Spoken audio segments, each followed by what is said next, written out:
Good evening, everyone. Thank you for being here. This is the first of two public listening sessions to review and comment on work done by a group of stakeholders in North Andover to develop a municipal vulnerability preparedness plan and to update the town's all-hazard mitigation plan. And for those of you who don't know me, my name is Andrew Shapiro. I am the director of North Andover's Director of Community and Economic Development. Before we begin, I want to provide some additional introductions. I want to acknowledge the presence of some others here this evening, namely we have Town Manager Melissa Murphy Rodriguez.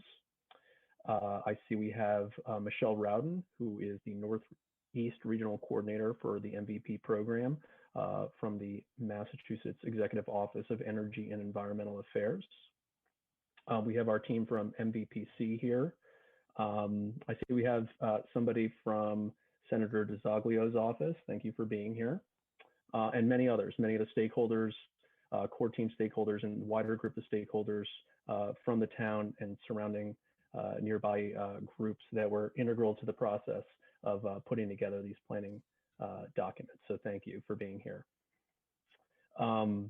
We very much appreciate everyone's input and attention throughout this process. The draft plan that will be discussed this evening is very much a result of the assistance by our core team and stakeholders. Before we get started on our presentation, I'll give a quick overview of how we got here, although that'll be detailed much further by MVPC in just a moment. But way back, pre-pandemic, early 2020, when everything was normal, so to speak, the town was awarded a Municipal Vulnerability Preparedness Program Planning Grant from the Commonwealth Executive Office of Energy and Environmental Affairs. The grant not only covered the vulnerability assessment that we undertook, but it also covered an update to the town's all-hazard mitigation plan, which had been previously completed back, I believe, in 2018, and was part of a larger regional plan. So this enabled us to separate that plan out and have a town-specific hazard mitigation plan for North Andover. The Municipal Vulnerability Preparedness Grant Program provides support for cities and towns in Massachusetts to begin the process of planning for climate change resiliency and implementing priority projects. The state awards communities with funding to complete vulnerability assessments and develop action-oriented resiliency plans. Communities who complete the MVP program become certified as an MVP community and are eligible for MVP action grant funding and other opportunities. So all the work you'll see presented on this evening will be in a position in the not so distant future as a town to pursue grant funding for efforts to mitigate some of the vulnerabilities that we've identified. So after we were awarded the grant, we contracted with the Merrimack Valley Planning Commission, an organization that oversees regional planning efforts, to undertake our MVP HMP planning process. We also undertook comprehensive stakeholder engagement, which was a series of meetings and interactions and polling and discussions, which informed the drafting of our plan that was developed with the help of MVPC. So with that, again, thank you for everyone for being here. I will hand it over to Jennifer Hughes, who is the Environmental Program Manager with Merrimack Valley Planning Commission. She'll introduce herself and her team, and we'll go from there. Hi, welcome everyone. Thank you so much. I see not only do we have a lot of members of the town staff here, but we also have some of our stakeholders from the larger community. So thank you for taking the time to join us. As part of this process, we worked closely with a team from MVPC that includes Gerard Witten, our GIS program manager, Michaela Miner, our GIS specialist, and Anthony Komornick, who is acting executive director of MVPC right now. But generally, you know him as our transportation program manager. So he's here serving a dual role this evening. I think to start, Gerard is going to introduce you to our presentation platform known as the Storymap. Yes, actually, this is a technology that's somewhat new in the world that we're living in today, but The reason we chose this platform is because it allows us to build information throughout this process and to make it available as a resource during the project. It allows us to conduct polling, as you'll see in just a few moments, and it allows us to continue to update with sort of the latest and greatest that's taking place relative to our planning process here. And so we use this as a resource both to guide the discussion and guide the process, but also because it serves as an effective resource for you folks after this project is completed. You can refer back to this, it'll still be operational, and you'll be able to walk through the process, the priorities that were identified through this work, and understand a little bit more about how we got here. If you weren't a direct participant, or if you did directly participate in the process, you can remind yourself of some of the vulnerabilities that were identified through this work, and also the strengths of the community as a whole. So Jen, why don't you walk through the agenda as it relates to this evening, and then we'll get underway with our presentation. Great. Just a few housekeeping matters. As we said, this meeting is being recorded and broadcast live on North Andover CAM. So we ask that you stay muted during the presentation, just to prevent any feedback and all those sorts of fun things that can happen on Zoom. The other piece is if you do have a question, we're going to stop at some key points, key stopping points in the presentation, and you'll be able to ask those questions then. If you have a question and want to make sure we don't forget you at any point, feel free to use the raise hand function, which is should be at the bottom of your screen under reactions. If you click on that, you'll see a button that not only allows you to raise your hand, but lower it once your question's been asked. You can also use the chat function, which is down on that lower bar. I know in some people's views, maybe it's in a different location, but I'm seeing it at the bottom. Hopefully you are too. And I think that's it to start things out.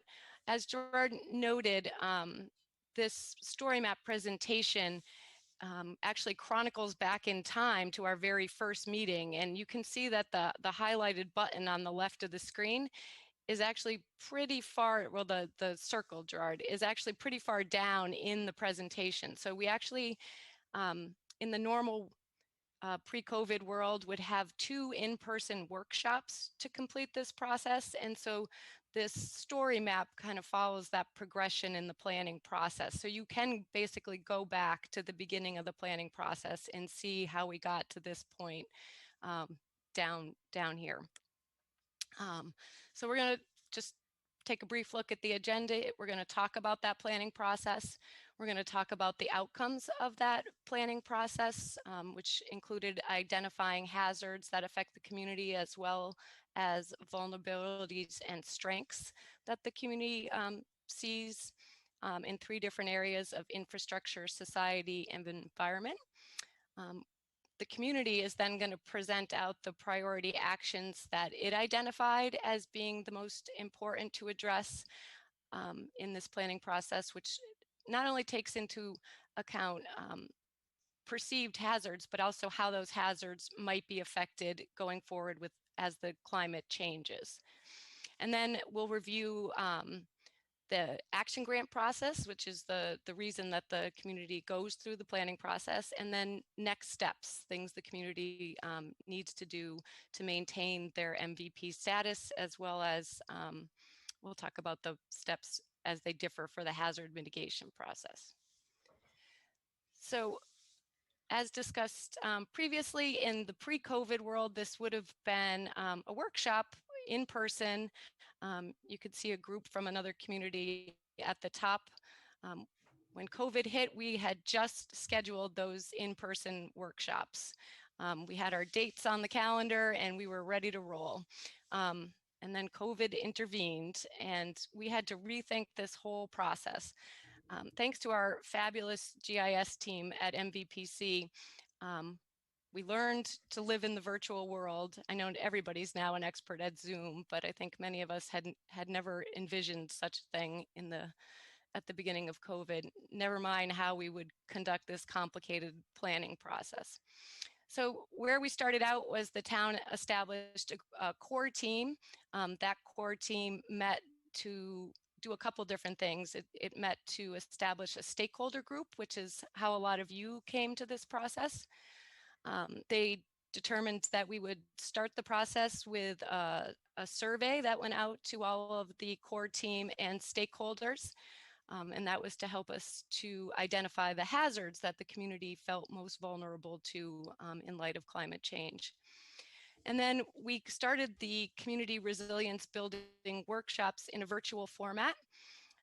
We actually held 4 groups. In some communities, we were able to hold 3 of these virtual meetings, but North Andover had quite a large stakeholder group, partially due to the fact that this was also an update of the hazard mitigation plan. So we were inviting not only the sort of typical stakeholders within the community, but also looking to neighboring communities, inviting leaders from those communities, as well as regional groups. Like we have Mr. Costanza on the call from the Merrimack Valley Regional Transit Authority. We also invited Greater Lawrence Sanitary District. I see we have Mr. Coppola on the call from Merrimack College. So this planning process really extended farther for North Andover based on the goal of also updating the hazard mitigation plan. So we held those 4 workshops. We grouped the stakeholders, which were over 60 people, into the environment group, an emergency management group. Some of the members, I believe, on the screen on the bottom of the page are from that emergency management meeting. We also had a health and society group and a group focused on infrastructure. We intended to do a second virtual workshop in the same format of the first, but as you recall, by the time summer rolled around, most of us were pretty tired of Zoom. So we started doing a little more individual outreach for the next step of the process, which was creating a matrix. In the first process, everyone identified vulnerabilities and strengths of the town in light of climate change. In the second part of the process, we needed to develop action items to address those vulnerabilities or enhance those strengths. And it was at that point that we asked each of you to complete that matrix individually. You could complete it fully for all of the different categories, or you could choose to fill it out only in your area of expertise, which is what happened. So that is basically how we conducted workshop 2. So if we want to stop here for a second, if anyone has any questions or comments about the process that we've gone through so far to come up with this plan.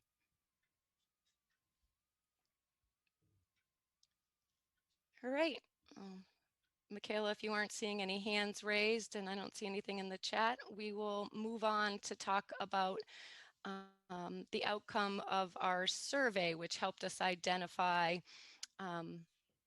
the hazards that North Andover is vulnerable to. And for that, I will turn it over to Gerard. Sure, right. As Jen mentioned, one of the first steps in our process of public engagement was to survey all of you and the wider public as to what you felt were the biggest natural hazard threat that the town of North Andover faced.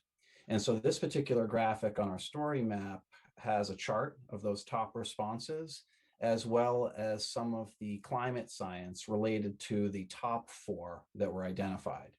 And the top 4 hazards that were identified were severe winter storms and nor'easters, extreme temperatures, and then drought and inland flooding tied for 3rd and 4th as sort of the top hazards that the community would face.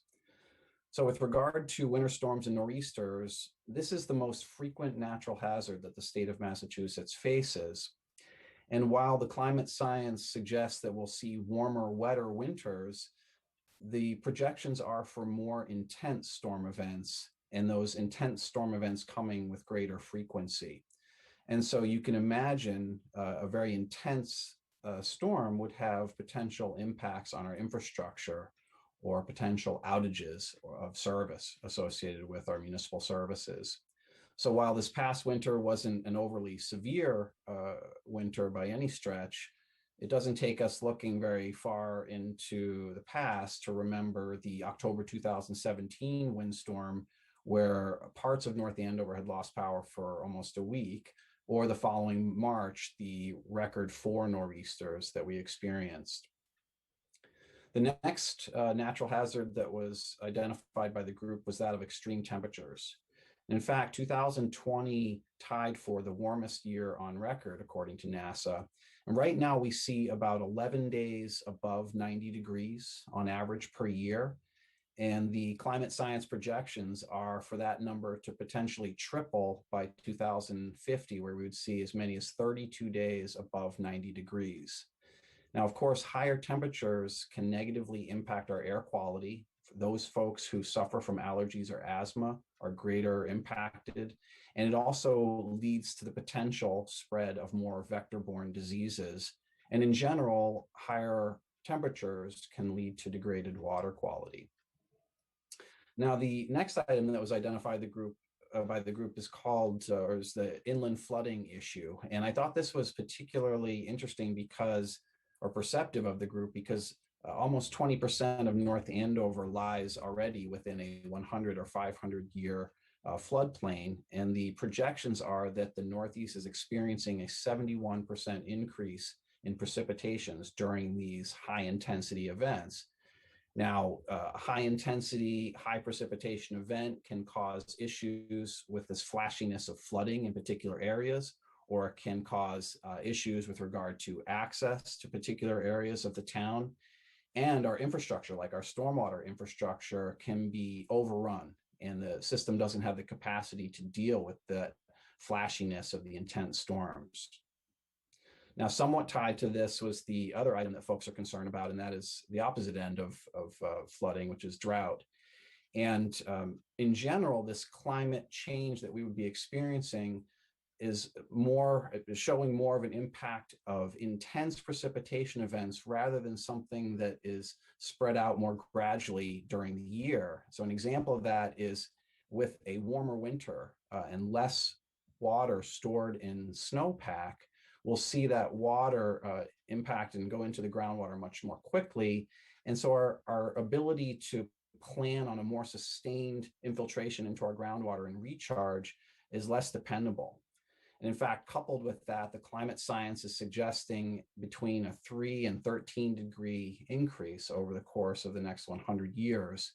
And of course, these extreme drought events cause problems for us and how we live in the community. So for example, we burden our infrastructure more greatly with intense droughts and heat because we need more electricity for cooling. Or conversely, something you might not think about as much as a drier environment can lead to more wildfires in the less developed portions of our community. And so these were the 4 hazards that were identified by the group.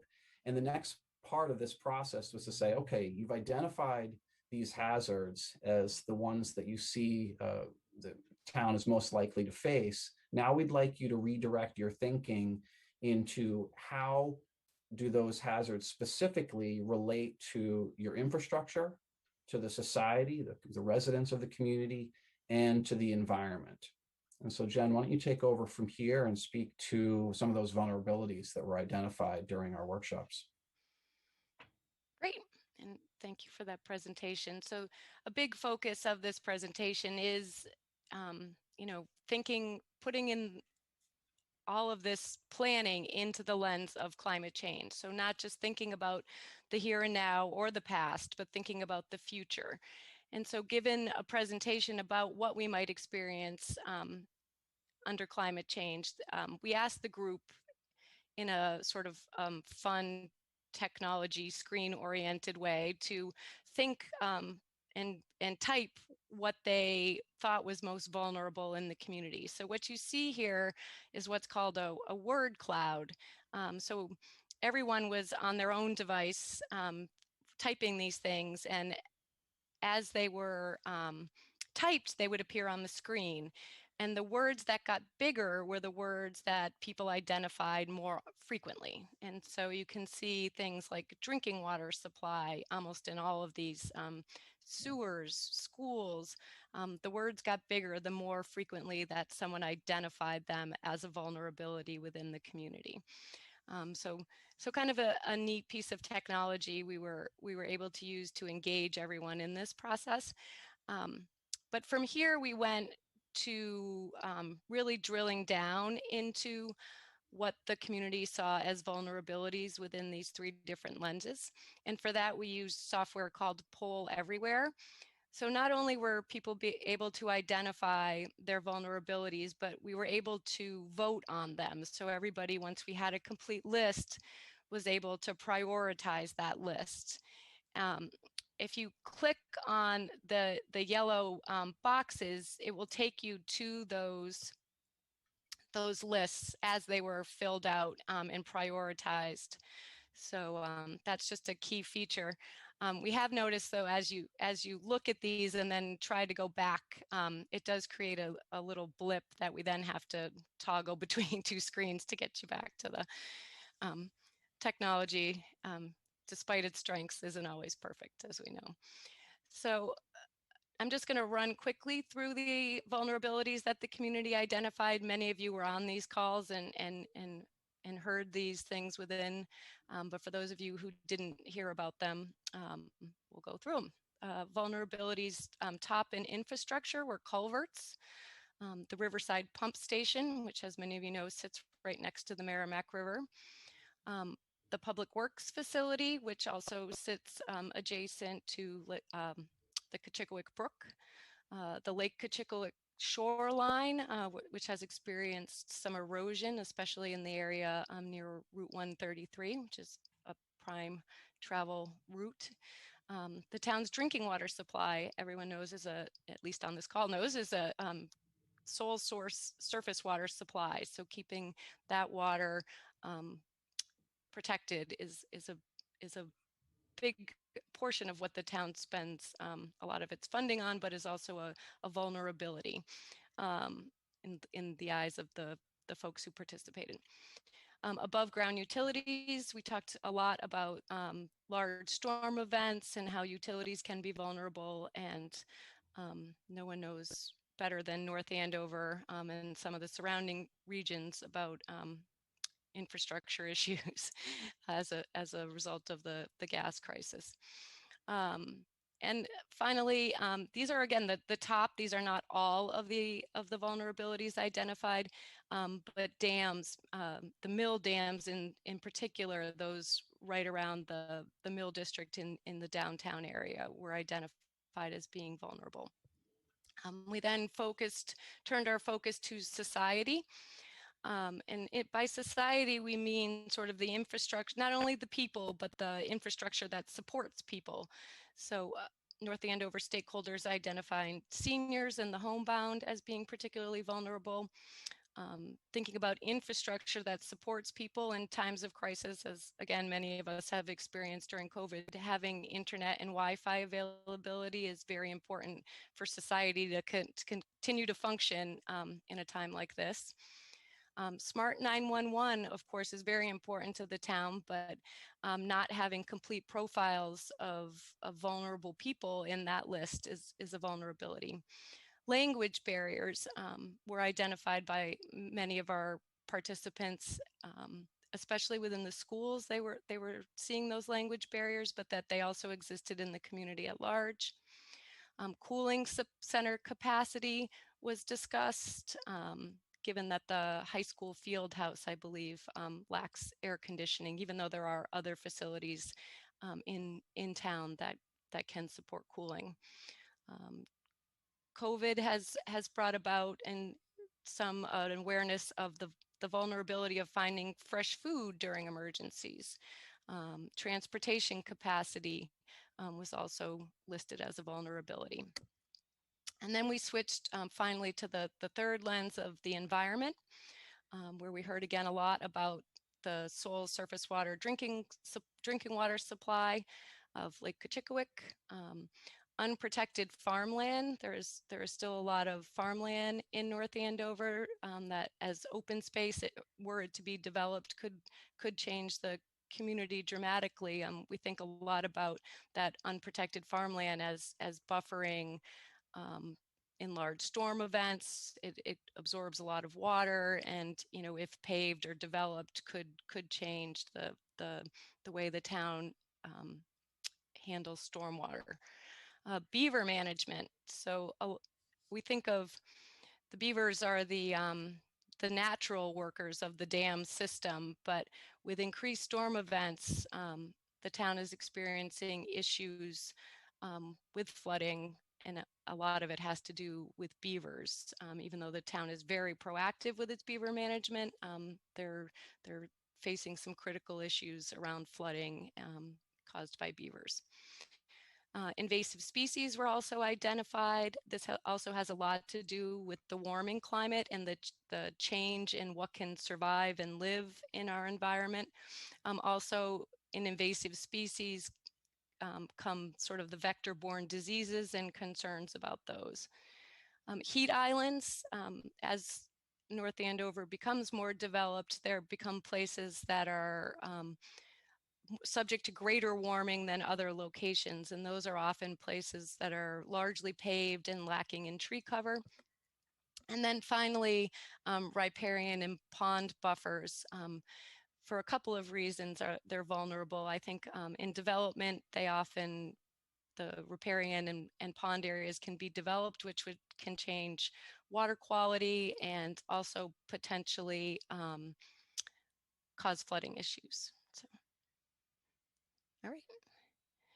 And then, not to focus solely on where the community is vulnerable, we also asked folks to identify what the community's strengths were. And I'm sure many of you are also familiar with the many good things that are happening in North Andover to protect residents, both here and now and in the future with climate change. So lots of work being done around sewer upgrades, by GLSD at the wastewater treatment plant. The community's working on better water storage in its storage tanks, also having backup power at town facilities. The sewer pump station, in particular, Ray's Pond Pump Station, was moved outside of the floodplain. And then the many updates to infrastructure that have resulted from the gas crisis. Moving on to society, the community has a very robust smart 911 system, and it's very well used. That was identified as a strength. The police, fire, and emergency management and DPW departments were applauded by many of the stakeholders who participated in this process. The high school, being an emergency facility, was counted as a strength, as were the triad group and the other civic groups in town who help out in emergencies, and town government in general functioning very well in its emergency response capability. And then in the environment sector, watershed and conservation bylaws were highlighted as being particularly strong. Water storage and backup water supply, also very strong. The town participating in the mosquito control district was viewed as a strength. The water treatment plant, providing the town with its clean drinking water, was viewed as a strength, and the many upgrades that have been made there. Private land trusts and all the work they have done to help protect open space in North Andover was also lauded, as were the prescribed burns that are done. I think as we have the fire department on the call, I believe, but I believe it's a cooperative effort between our town's fire department and a private land trust where those prescribed burns have occurred. And also the management of the watershed protection district, which keeps North Andover's water supply in good shape, as well as the town's plentiful access to trails and open space, and the maintenance done by the Friends of North Andover Trails. So I think it's great to see a list that has just as many strengths as vulnerabilities. I think it really says a lot about the good work being done in North Andover.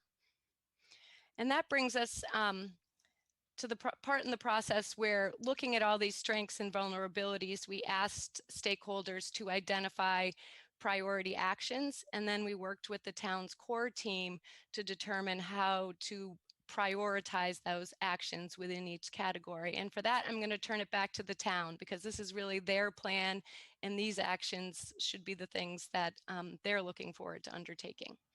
So Andrew, are you going to handle this?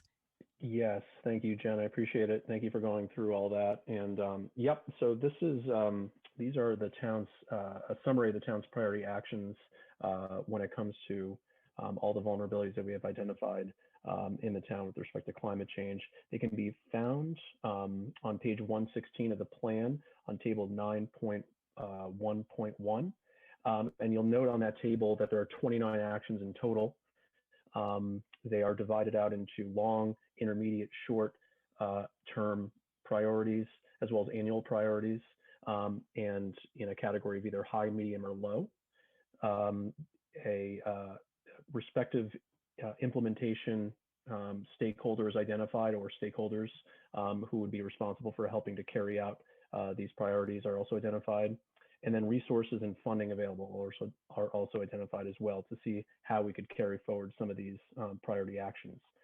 So the first is procure funding for existing shoreline erosion plan on Lake Cochiquic along Great Pond Road. This is approximately 600 feet that the town's engineering and public works would be responsible for taking a look at. As Jen mentioned, we are undergoing right now a watershed update for Lake Cochiquic. I'll get into that in a little more detail in just a moment.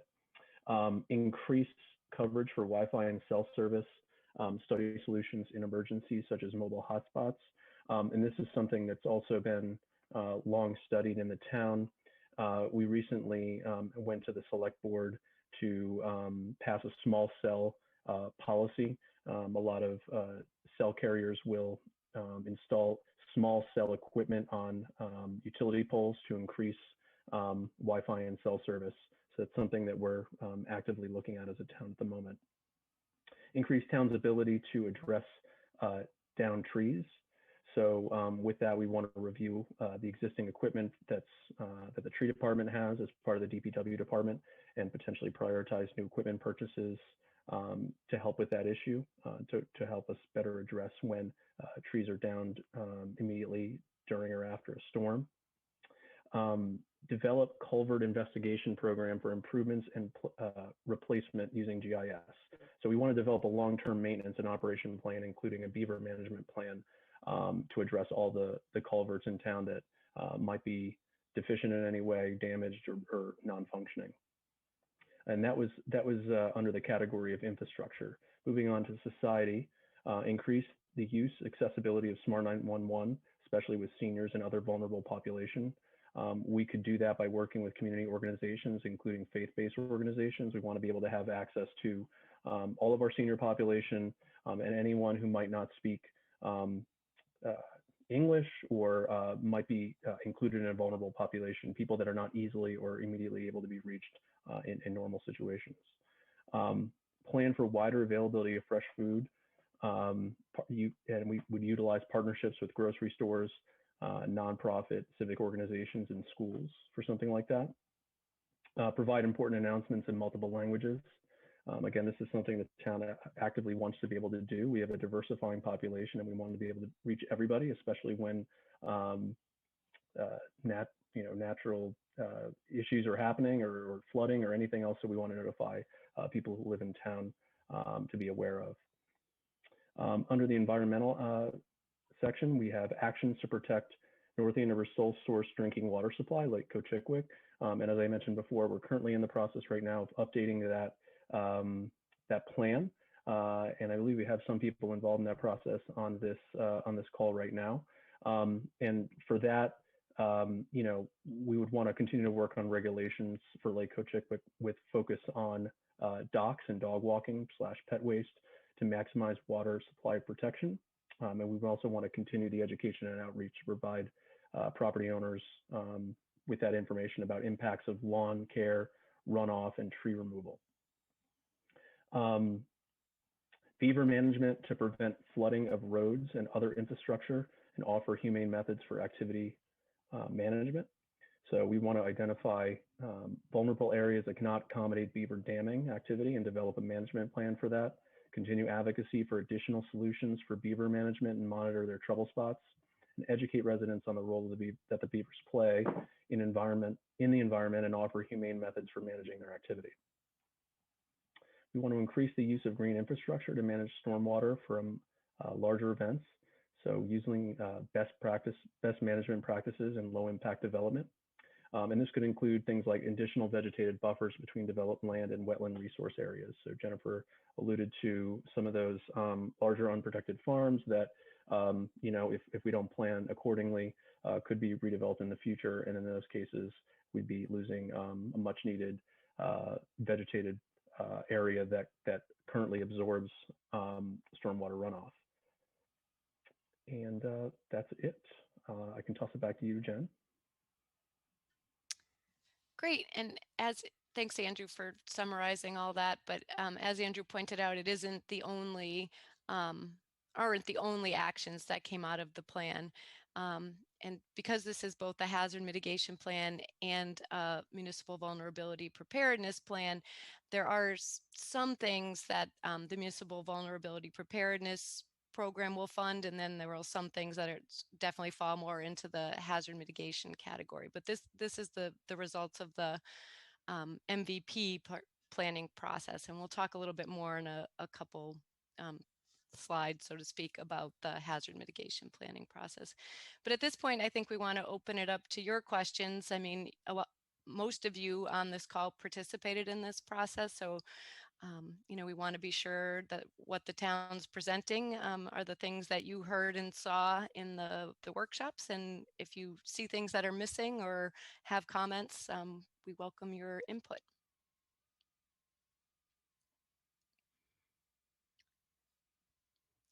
At this point, if anyone wants to unmute, or I don't see anything in the chat at this point.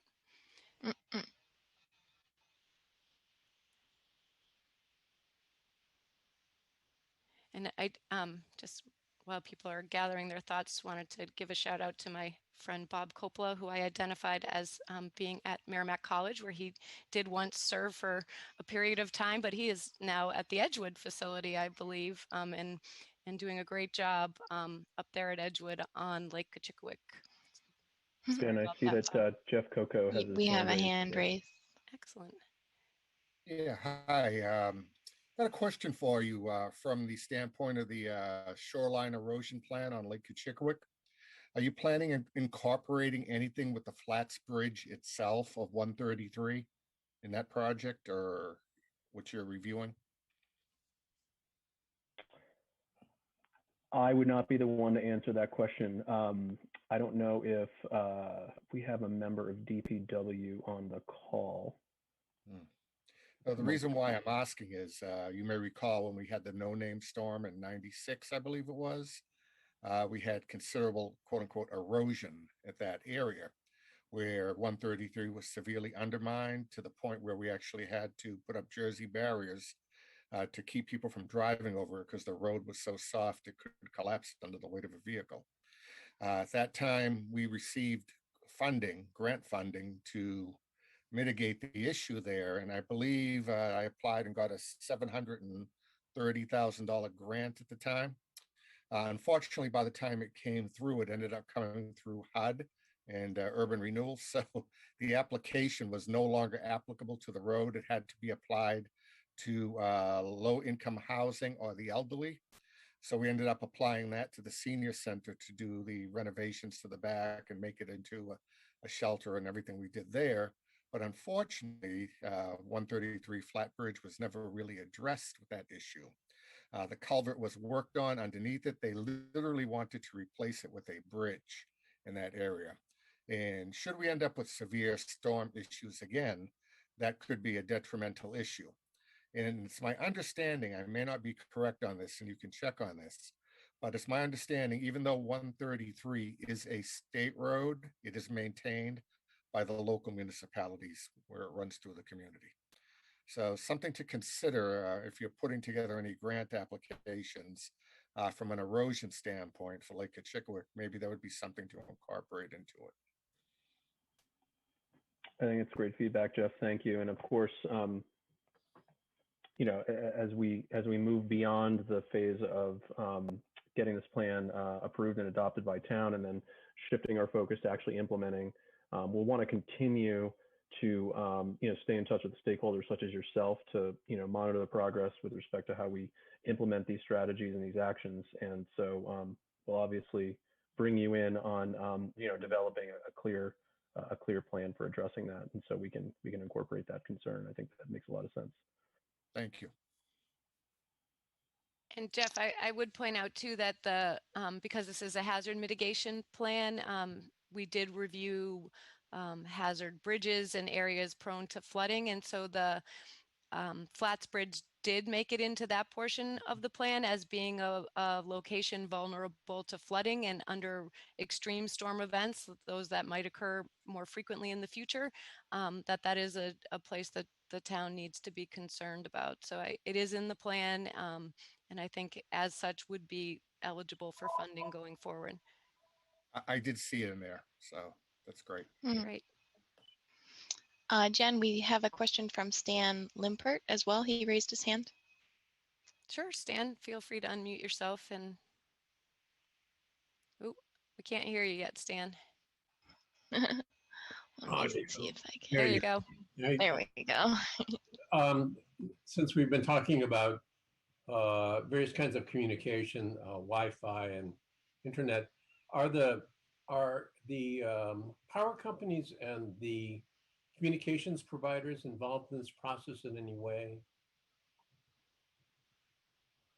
I'm just wondering.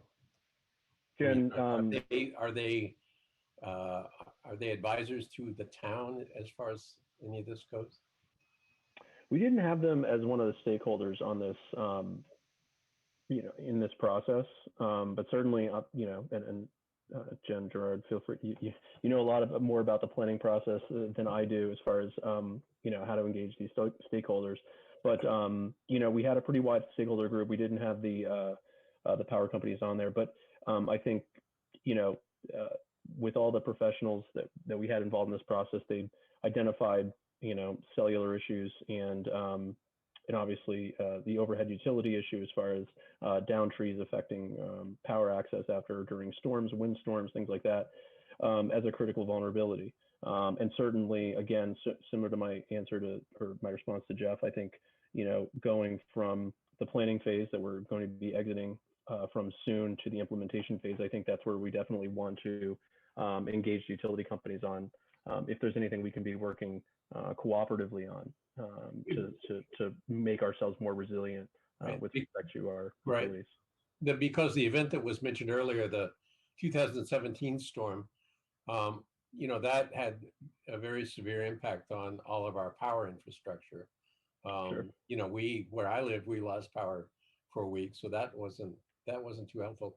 And the other thing that we've learned, as you all pointed out earlier, from our pandemic experience here, is how important it can be to get people internet access with hotspots or whatever. So I think we'll need to probably do more work in that area too.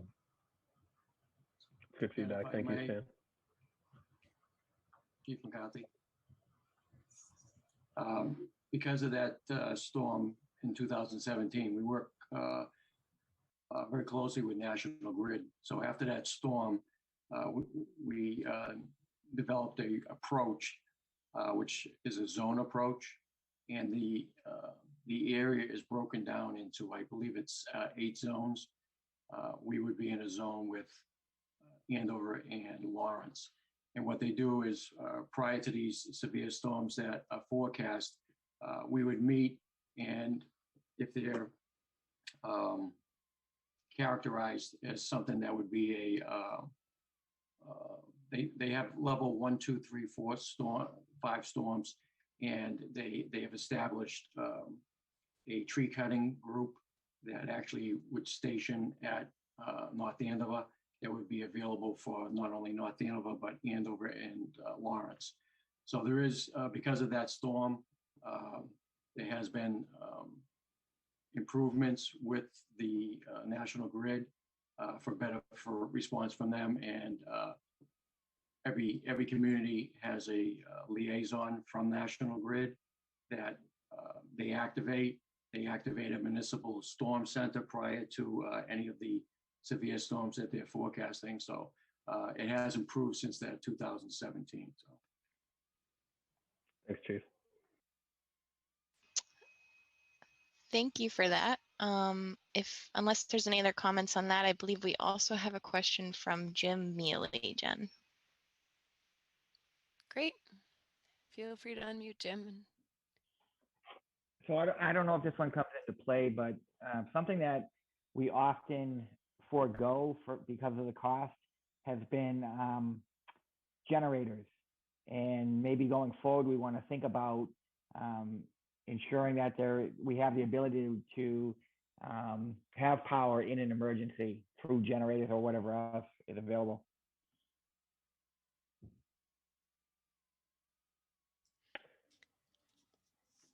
Good feedback. I think, like one thing we're doing right now is folks are aware that we're building a new senior center, or we should be getting actually underway with construction relatively soon. So as part of that project, we are ensuring that we have a generator for that building.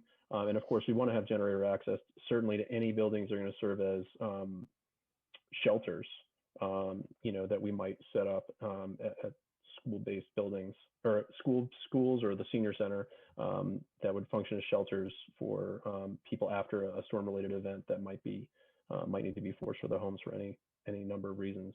So that's good feedback. Thank you. Yeah, and thanks for bringing that up, Jim. I think in this process, the hazard mitigation plan does identify critical infrastructure and what critical infrastructure has backup power as part of that list.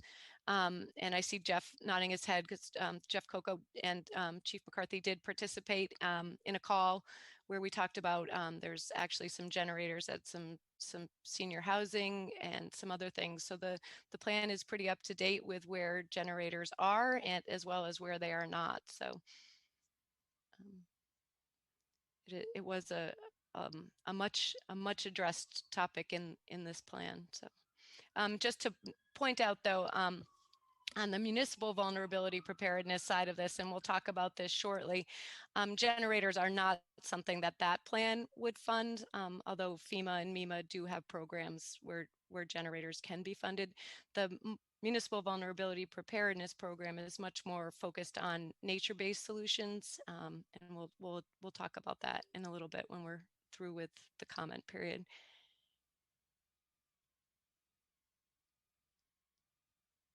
Anyone else who would like to be heard? See any hands raised, Michaela? No, not at the moment, and I don't have anything in the chat. So barring anybody else's comments, we might be okay to move on. All right, great. Thank you. This has been a great discussion. Thanks for all your input.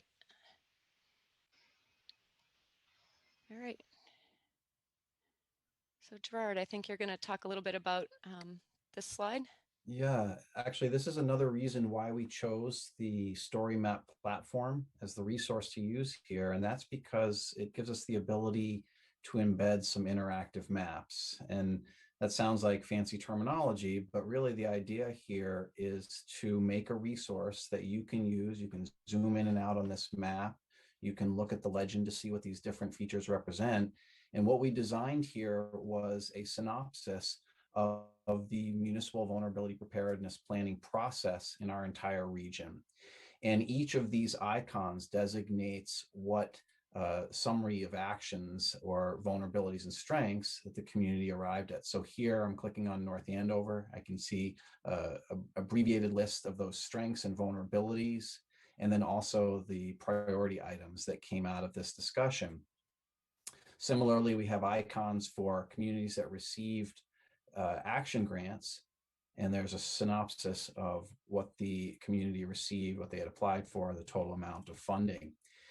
And the reason that we put this resource together is because the MVP program really encourages you to think about regional solutions. You know, when we talked about the climate impacts, these aren't climate impacts to just North Andover, they're to our entire region. And so the thought process here is that you and your neighbors may share some similar problems or challenges or some strengths where you could collaborate. And so the concept here is give you this resource so that you can identify what's taking place in the neighboring communities. What did they identify as some of their vulnerabilities? Where do they see their opportunities and the strengths? And help you to think about how might you apply for some action grant funding on a regional basis to address problems that you have in common. And these could be things like transportation, flooding, sewage treatment, or land protection and management. And again, this was a resource to you. It's a synopsis of the process that's taken place, really to provide you with information and context, and almost to get a sense of what other folks around you are concerned about, what they're thinking about relative to their resiliency planning.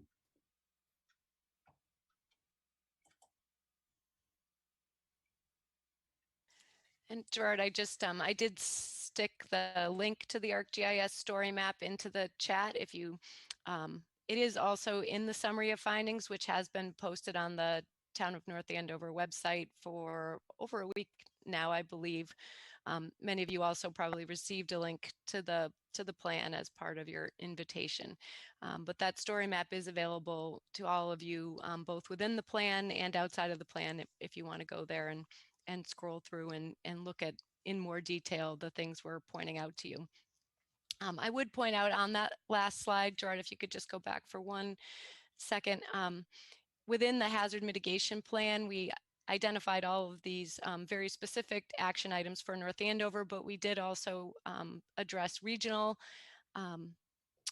action items. And these are things that communities in the region are working on together, things like transportation. I mean, this work is already going on. A lot of us know that transportation is already dealt with regionally. Issues like flooding, you know, rivers are interconnected, so flooding isn't something that occurs locally. I mean, it can be, but more often it's associated along an entire stretch of a river or a stream. Sewage treatment, of course, in the Merrimack Valley is often regional, Greater Lawrence Sanitary District being North Andover's provider. And then land protection and management. Some of North Andover's very own conservation land or land that's protected crosses town lines. So thinking about ways to protect resources that can help in more than one community. So thanks. And then again, just to touch briefly on this integrated MVP, HMP process, the state was the first to go through that process where the state integrated the state hazard mitigation plan with climate change and climate adaptation planning. It's referred to as the SHMCAP. I think that's, you see but if you Google that word, you will come up with the state's plan. And it deals with the entire state, obviously, and it's divided into chapters. It's quite a long document, but if this topic does interest you and you want to dig deeper into some of the climate science and the things that happen in our area regionally, you can look to that plan. It is often referenced throughout North Andover's plan, so you'll see a lot of graphs and tables and things pulled from this plan where it deals specifically with our region. But in doing both the MVP and HMP process, the town had extra requirements, things that it needed to do and will need to do in the future, and those are outlined here. For one, it needed to not just consider those 4 hazards that were identified in the survey as being the ones most likely to affect North Andover, but it also had to look at all hazards, things like fire, things like geologic hazards, landslides, earthquakes. So you'll find all of those things in the hazard mitigation portion of the plan. The town also needed to look at its repetitive loss properties and its flooding properties as identified by the NFIP. That's the National Flood Insurance Program. It also needed to review the existing protections matrix. In 2016, the town went through this process regionally and had a protections matrix that needed to be updated for this plan. It had to update the strategy and the action plan, and there will need to be an additional listening session and formal adoption by the Board of Selectmen. And then finally, the MVP process needs to be looked at every year. The town needs to be evaluating what it's doing as it relates to the Municipal Vulnerability Preparedness Plan. But this hazard mitigation plan will need to be updated every 5 years to keep the community eligible for funding from FEMA and MEMA.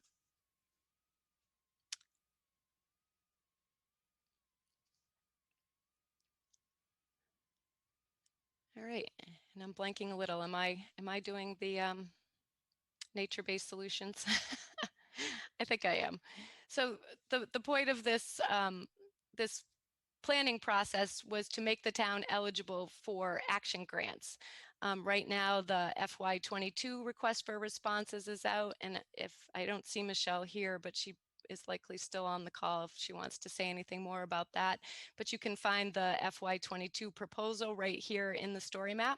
If you click on that link, the FY22. We talked a little bit about nature-based solutions. The MVP program looks very highly upon projects that incorporate nature-based solutions. We talked a little bit about green infrastructure and ways to mitigate flooding.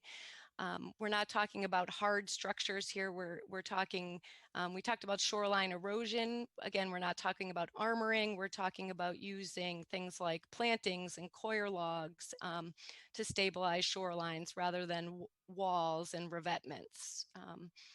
The state this year has put on its page 9 core principles for action grants. So when the town does go looking to apply, it's very important to look at these 9 core principles. There's also additional information here about the funding that is available to the town.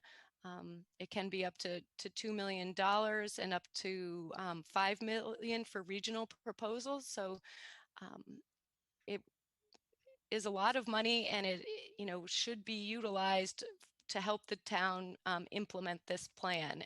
The projects it is a competitive process, of course, and as you can see from the yellow dots that were on the previous page, there have been many grants awarded in our region. So there are lots of good examples to look to when the town looks to apply for action grants.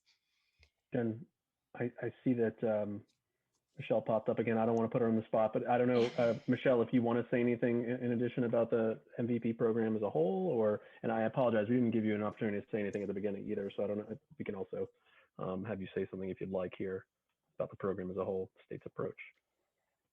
Sure. Yeah, I just want to echo what Jen has been saying throughout and has been mentioned that nature-based solutions are prioritized in the MVP program. And so you want to hold up all of your proposed projects, specifically the ones that are highly prioritized in your plan, to that question of, is this a nature-based core project at its core, and also hold it up to those 9 core principles that Jen just mentioned. And those have to do with utilizing climate data and climate projections in designing projects, and including the entire community in, there they are, improving. What we look for are projects that will increase climate resiliency for the greatest number of people, which is one of the reasons why a regional approach, which is what Gerard was mentioning earlier, is a great approach for our program. And when you were talking about Lake Kachikowick and the Great Pond Road Bridge, if you look at a map, you can see that there is a network, and I'm sure you all know that there's a network of ponds and streams and rivers that extend through Boxford and into Bradford and Groveland. That could be an assessment project. That would be to see, how you can look at the entire issue holistically. That's what MVP prioritizes, is looking at these things. You see a culvert that's a problem that floods, and we ask you to take a step back. What is causing this problem that you're having, and how will climate change worsen those conditions for the future? And so you can use that scenario to prepare yourselves for future conditions and bouncing back stronger, as they say. Thanks, Michelle. And Michelle is the Northeast coordinator. She's a great resource when you start to think about applying for grants outside of grant season, that is. I don't think she can answer too many questions, at this point, but in planning for next year, it's great to have some conversations about the kinds of projects that can be funded. And she's a great resource for our region and is always quick to respond, including tonight when we invited her at the last minute. So thank you, Michelle, for joining us.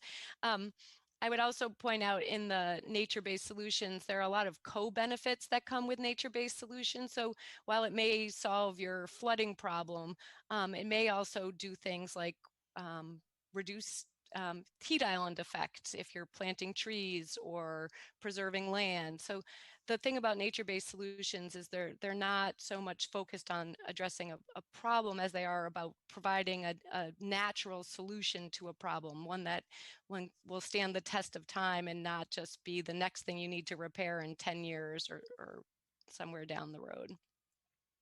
All right, so moving on to next steps. Here is another place where you can access the draft summary of findings, which is also on the town website, but it's right here embedded in the story map. And when the town's plan is final, the final will live there as well. You have my contact information here. You also have Michelle's contact information. It is important to note that the MVP plan that you've done and the core team that you pulled together does need to undertake a public process every year, a meeting. I've seen towns do it a couple different ways. I was just recently on Newburyport was presenting their climate action plan virtually, somewhat like this. So you can hold virtual meetings. Hopefully someday we'll be back to in-person meetings too, but there needs to be some yearly reporting on this plan and your progress.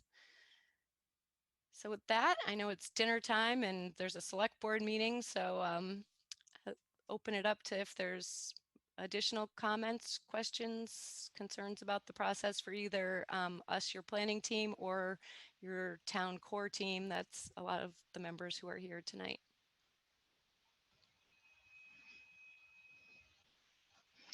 I don't have any in the chat at the moment, Jen, just so you know. All right. Jen, I just wanted to thank you again, Jennifer, Gerard, Michaela, Tony, the whole MVPC team. And then of course all the stakeholders, both the core team and the wider group of stakeholders. You all did a tremendous job. And if you even look at the draft summary of findings, you'll see it's really thorough. I think it chronicles a lot of information, a lot of discussions that happened, and a lot of thoughts. So I really appreciate the thoroughness and the depth of the process, and I really look forward to sort of carrying forward the the actions that we've identified and working with Michelle and the team at the state level to hopefully access some resources to implement some of these strategies. Yeah, North Andover this was a really robust process with a lot of participation, and I applaud the community on bringing out so many people to have this discussion. With that too, we will be, if you would like to email anyone you see here tonight, so to speak, Andrew, myself, Michelle, we'll be taking additional comments through the end of the week. But we would very much like to submit this plan to FEMA, MEMA for the next steps in the process, hopefully by the end of the week or the beginning of next week.